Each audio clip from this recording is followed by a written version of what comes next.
After 85 hours and about 2 3/4 of away playthroughs of this game, I have finally 100% in Black Myth Wukong and achieved that platinum trophy. And now I can finally talk about the game and everything it has done.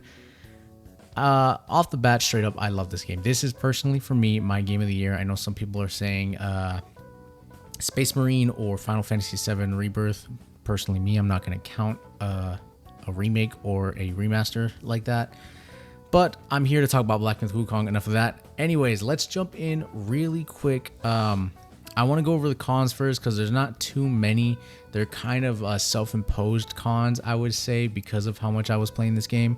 But first off, I want to say the farming is a little tough, especially if you're trying to get that platinum trophy. There's a lot of armor pieces, a lot of little things you need to farm. Seeds especially were the biggest ick for me farming in this game. Randomized, if you wanted to farm them efficiently, you had to change your console time. It took a lot of grinding and a lot of just patience to get the seeds in this. Armor pieces weren't that bad. And I believe there was a couple like materials I had to get and stuff too to craft things, which wasn't the worst. But farming is something that is going to be a little self-imposed con if you are going to go for the platinum trophy. There are things that need a lot. And I want to say, especially if you are going to be farming, if you're going to go for the platinum, be prepared for backtracking. Get a guide with you if you're going to pick up things. There's plenty of missable things in this game. Missable items, missable armors, missable anything. You always are probably going to have to backtrack somewhere. And as I'm making this list, I'm realizing a lot of these cons are really just self-imposed things, because the last one I have in the cons list is just being a bit repetitive. I mean, going into the third playthrough, I mean, I'm kind of just running through mash and square, but it doesn't really feel the same as the first playthrough or the secret ending playthrough I did. Third playthrough really just felt like getting the chores out of the way, and that kind of soured the combat in my mind a little bit. But on the initial playthroughs, the combat was amazing, and let's jump into the combat with the pros. I think the combat did a very good job with what it had for mostly being a staff-centered gameplay. The 3 stances and the extra 4th stance you don't really get to keep around unless you like play the game. I think you unlock the Wukong stance in like New Game Plus 4 or something.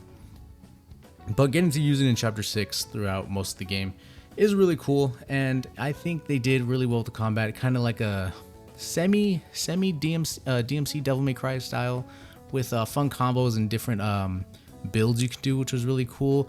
The clones, we're gonna be honest, guys. If you play the game, the clones just make it easy. The clones are so ridiculous, especially if you get a couple of the perks with the final relic.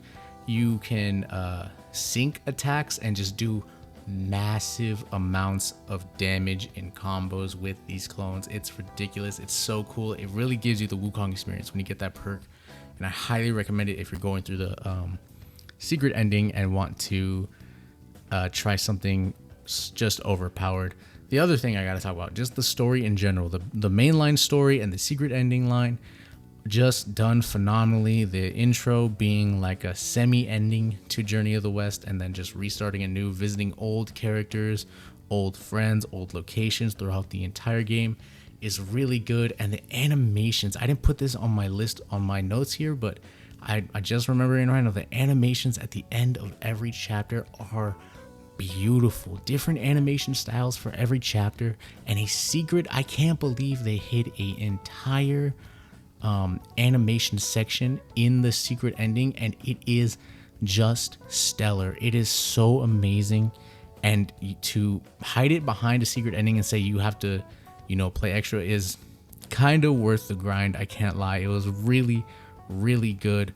And just being a quick review really of just the 100% experience in the game itself, the character designs were absolutely phenomenal. I think everybody in this game looked great. There were some kind of like goofy bosses, and I guess that can go into another con. The cart bosses, just get them out of there. Why was there 4? Why was there 4 of them? It was kind of ridiculous. But that put aside, all the other characters besides the carts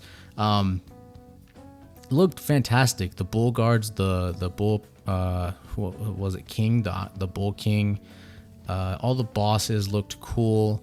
Everything looked great. All the armor pieces, the weapons, the staffs, the spears, they look so sick, and they did so well with this game. The 4-year wait was truly worth it, and I'm so glad we had it.